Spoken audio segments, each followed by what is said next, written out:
si kii noonu rek mat googu dama koy wax ak gars yi toujours dama ne leen am na ak mat bu sëriñ bi yaakaar si nun yi nga image yooyu ñuy wax image bi ñu njëkk a gis kooku ñu ne dañ ko doon wat te mu dagg kooku moom li mu waxoon ñooñu bañ dij ko di ko wat man su ma fa fekkoon su ko waxee dama koy dóor parce que nit ñi yemuñu tempérament gis nga foo gis dara xew fa rek am na lu ko précédé ñoom nag dañuy jël li nga xamante ni moo ko jiitu ndax kooku Sëñ Muntaxa la défier moom si boppam Sëñ Muntaxa la défier par rapport ak ndigal li directement loolu boo ko defee si kanamu ab Baay Faal du am sans français ba mu waxee ni Sëñ Muntaxa sax mën tax ma watu si la ko kenn ne ko da nga dijul kon da nga watu ban ko téye tàmbalee wat moo yëngal bopp bi lañ set bi dagg boppam waaye gars yi jubluwuñ si wat ko dagg boppam yi day am yoo xam ne day am explication yii daal bu ñu ko wooyee wallaahi barke maam yii daal nii la demee ndax bu waxee ni Sëñ Muntaxa des ko wut a boole si yooyu bu nga tudd nun ñii nanu tudd nun kenn si yéen mënta tax nangam ñu ne baax na nun duñ dara waaye Sëñ Muntaxa moom la no loolu de bu doon sëñ bi parce que du am kenn ku ñemee défi Sëñ Tuubaa nga jàkkaarloo ak taalibe boo wax te moom tuub si na ko moom tuub si na loolu am werante mais nag internet dafa demee noo xam ni kenn ku ne lu leen neex la ñuy wax yooyu nag dama leen ne li tubaab di wax laisser aboyer la caravane passe am na loo xam ne buñ si àggee da ngay bàyyi rek ñuy wax waaye kooku la mu wax sa jotaay ba loola xew waat naa si Cheikh Rafal murit bu mu dajaloon si fukki murit juróom-ñett ya dina am lu mu amul warante te dóoruñu ko saagawuñ ko dañ koo dij ne ko li nga wax ne Sëñ Muntaxa mënta tee nga def ko nun dañ la ko def tey noonu dong la demee am na yéen yoo xam ne ay fausse image la yu ñuy wone dañ koy jël monté ko indi démb rek gis naa image bu ñu wone ku dagg fu ne ñu ne Baye Fall yeeku ko def kooku yaakaar naa moo génnaatal bopp wax ni moom lii dañ ko agressé woon xaw ma dindi xaw ma fan fa la ko jëlee waaye yooyu yëpp mënu see ñàkk ndax dañ ne am na loolu bu ñu la ko joxee comme mission il faut ñun ñi gàntal te bëgguñu mu dox il faut ñu song la il faut ñu taxé la si baat yëpp waaye yow yaay am matug li sëñ bi bëgg nga nekk si di ko doxal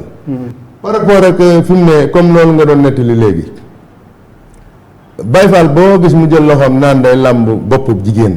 wala am na vidéo bu ñu fi wane woon sa njël benn ga man vidéo yi sax du ma ko gëm ñaare waaye dinaa interpréter par rapport ak li ma gis ñoo xam ne dañoo dugg si ak kër di wër ndax ñooñu yoon nañ fa greffage wala déet fekk kër googu salon de coiffure la ñu aaye leen ko ñu nekk si biir kër gi di létt si biir ak di def greffage si biir maanaam ñoo xam ne dañu taxaw fekk lu ne lii duñu ko def duñu ko fi mu ne Baye Fall sur 10 cas 8 cas yu ñu si dox rek xamal ni am na lu tax ñu dox ko te boo leen laajee ñu wax la nangam te la plupart loolu dañ siy daal di am résultat bërki démb rek police bii am na ñoo xam ne dañoo yor ab salon ay gars yi ñëw fa dañ leen ko aay woon ñu dugg si biir di ko def si biir parce que nit ki soo ko defalee greffage ñu génn ñu jàpp ko laaj ko lii fu mu jógee moom dana wax lii fu ñu ko defalee waaye moom ba mu gëstoo ba gis na ni moom police si boppam moo newoon boppam gëstu ba gis ni effectivement ñii dañuy làqatu di def lii te ñooñu malgré que nag kër moom sëñ Moussa danoo wax murid yi ne leen ku ngeen dàq bu mu dugg si kër dëpp leen dem bu leen ko topp loolu ma kilifa koo koy wax keroog ku ngeen dàq ba mu dugg si biir kër dëpp leen kër yi ñu dugg xam nga kër yàlla loolu de mooy yoon xam nga kër yàlla ñuy dugg kër goo xamante ni gii dañ faa dem gëstu fa ba xam ni ñaw na lu ne ci biir kër gi ñu di ko def te génn wuñ ko si biti si biir lañ koy def dañ bëgg mu dañ fa tàbbi loolu moo ñuy dugal si kër mooy dugal gars yi si kër mais dàq ni dama leen ni ku ngeen dàq tey jii ba mu dugg si biir kër dëpp leen dem bàyyi ko sàcc bu dul raw déetu yàq ay nelaw ëllëg bu dul yow keneen dina ko jàpp ak wér ñaareel bi mel leen képp ku ngeen interpellé wax ak moom mu gàntal opposé résistance gàntal egg ci fenn fi bu leen def ak moom benn bu dee loolu sax li ma siy del si mooy penc yi ndax dëkk bi xam bari na ay penc dama leen penc muñ tàbbi fekk fa dara na ngeen wëlbatiku ñëw kilifa yi danañ jóg dem sa ka yilif penc ma wax ak moom ndax penc yëpp am na kilifa yu fa nekk donte nekkuñu fa am na ñu leen fa nekkal loolu wute naa ki ñu dajal marché Ocass wala ki ñu dajal si mbedd wala ki ñu dajal feneen mais yooyu yëpp day am toujours ay exception day am toujours ay mbir yuy xew yoo xamante ni yow da nga jóg dem waaye doo ko waajal doo ko prévoir da ngay dem rek mu daanu si sa kaw yooyu yëpp nag dañ ci dànkaafu Baay Faal yi ba ñu xam ni képp koo xamante ni kii dem nga bis bu yàlla sàkk suñu ñëwee danañ